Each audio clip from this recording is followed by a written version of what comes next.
అందరికీ నమస్తే. నా పేరు గుండు రమణయ్య. మన ఛానల్ డ్రాయింగ్ టీచర్ రమణయ్య. ఇంతకుముందు నా యొక్క ఛానల్ చూస్తే ఓకే, లేకపోతే ఇప్పుడు నా యొక్క ఛానల్ చూసేంటే మీరు ఇప్పుడే సబ్స్క్రైబ్ చేసుకోండి నా యొక్క ఛానల్ని.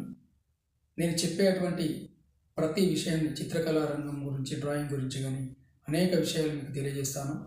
కాబట్టి మీరు నా యొక్క వీడియోలు చూసిన తర్వాత ఒక లైక్ చేయండి, అలాగే సబ్స్క్రైబ్ చేయండి, అలాగే మీ మిత్రులకు కానీ ఎవరికి కానీ షేర్ చేయండి ఈ వీడియోని.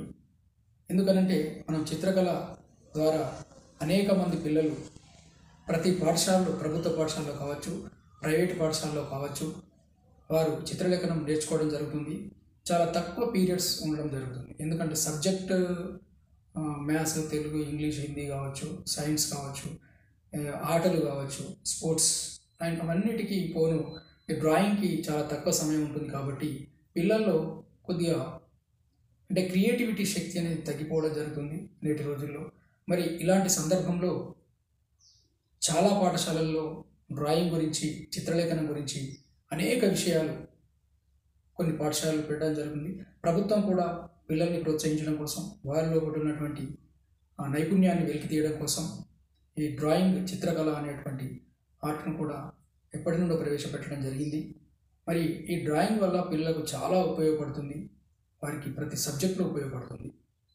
మరి మీ పిల్లలకి మీరు డ్రాయింగ్ చెప్పాలనుకుంటే మీరు బిజీ ఉండొచ్చు, తల్లిదండ్రులు కావచ్చు. ఎందుకంటే పాఠశాల పిల్లల్ని పంపించేసిన తర్వాత మీ పనుల్లో మీరు బిజీగా ఉంటారు. కాబట్టి అప్పుడప్పుడు నా యొక్క వీడియోలు వాళ్ళకి చూపెట్టి చిత్రకళ ద్వారా చాలా సులువుగా నేర్చుకునేటువంటి అవకాశం ఉంటుంది. చిన్న చిన్న వీడియోలు ఒక 4 నిమిషాలు, 5 నిమిషాలు అలా ఉంటాయి. పెద్ద లెంత్ ఏముండవు.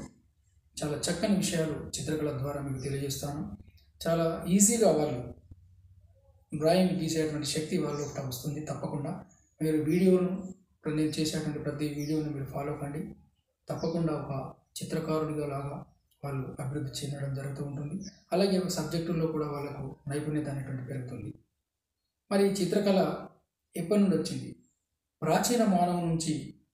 ప్రాచీన కాలం నుంచి ఆధునిక కాలం వరకు ప్రాచీన మానవుడు, ఇప్పటి మానవుడు కూడా చిత్రలేఖనాన్ని ఉపయోగించడం జరుగుతుంది. ప్రాచీన కాలంలో గుహలలో, రాతిపైన వాళ్ళు అక్కడ ఉన్నటువంటి దొరికినటువంటి రసాయనాలు కావచ్చు, ఆకు రసాలే కావచ్చు, అలాగే బొగ్గు కావచ్చు, రాళ్ళు కావచ్చు, వాటితోటి వాళ్ళకు ఉన్నటువంటి ఆ గుహలు గోడలపైన గీయడం జరిగింది. అట్లా మనకు చిత్రకళ పురాతనం నుండి మనుషులకి అబ్బింది. ఆ చిత్రకళ ఇప్పటికి కూడా కొనసాగుతూ ఉంది. మరి ఈ చిత్రకళ ఆధునిక కాలంలో కూడా చిత్రకళ అంటే ఏంటని మీరు అడగవచ్చు. మనం నిల్చున్నటువంటి, కూర్చున్నటువంటి, మనం నివసిస్తున్నటువంటి అనేక కట్టడాలు, బిల్డింగ్స్ కావచ్చు, ఇల్లు కావచ్చు, ఒక బ్రిడ్జే కావచ్చు, ఏదైనా దానికి ముందుగా ఒక చిత్రకారుడు యొక్క అవసరం ఏర్పడుతుంది. ఎలా అంటే దాన్ని ఫస్ట్ మనం డ్రాయింగ్ గీయాలి. ఎక్కడ పిల్లర్ ఉండాలి, ఎక్కడ స్లాబ్ ఉండాలి, ఎట్లా చేయాలి, ఎన్ని పిల్లర్లు, ఎన్ని రూములు, దానికి ఒక చిత్రకారుడి సహాయం అవసరం పడుతుంది. మరి చిత్రకారుడు లేనిదే ఏ నిర్మాణం కూడా జరగదు.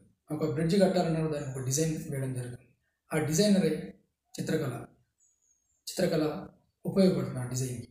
మరి ఆ చిత్రకళ మీ పిల్లలకి కూడా అవసరం తప్పకుండా ఉంటుంది. మరి మీరు చూసేటువంటి ప్రతి వీడియోలో కూడా మీకు ఎంతో కొంత విషయం మీకు తెలియజేస్తాను. ఖచ్చితంగా మీకు ఈ వీడియో ఉపయోగపడుతుందని నేను ఆశిస్తున్నాను. ప్రతి వీడియోలో కొంత సబ్జెక్ట్ అనేది మీకు చెప్పడం జరుగుతుంది. ఒకేసారి చెప్పడం కాకుండా అర్థం కాదు, అలాగే కొద్దిగా చెప్తే వాళ్ళకు కూడా అర్థమవుతుంది. కాబట్టి నా యొక్క ఛానల్ సబ్స్క్రైబ్ చేసుకోండి. నెక్స్ట్ వీడియోలో మళ్ళీ కలుద్దాం. అలాగే ఈ వీడియో చివరిలో నేను గీసినటువంటి ఒక పేపర్ పైన గీసినటువంటి ఒక 2 బొమ్మలు కూడా ఇక్కడ మీకు పైన కనపడతాయి. అవి ఏంటి అని అంటే వాటర్ కలర్ తోటి ఒక పేపర్ పైన గీయడం జరిగింది. ఆ యొక్క చిత్రాలు మీకు చూపెడతాను. చివరికి చూడండి, చాలా క్లియర్గా చూడండి. మీరు ఆ బొమ్మ గీయాలనుకుంటూ కూడా చూసి గీయచ్చు. నాకు నా యొక్క ఛానల్లో మీరు ఏదైనా కామెంట్ ఉంటే మీ సలహాలు కూడా, అమూల్యమైనటువంటి మీ సలహాలు కూడా ఇవ్వచ్చు. మీకు ఏ విధమైనటువంటి వీడియోలు కావాలి డ్రాయింగ్లో, అలాంటి వీడియోలు కూడా నేను చేయడం జరుగుతుంది మీ కోరిక మేరకు. మరి తప్పకుండా నా యొక్క ఛానల్ని సబ్స్క్రైబ్ చేయండి. ఓకే, ఉంటాను. మరో వీడియోలో కలుద్దాం.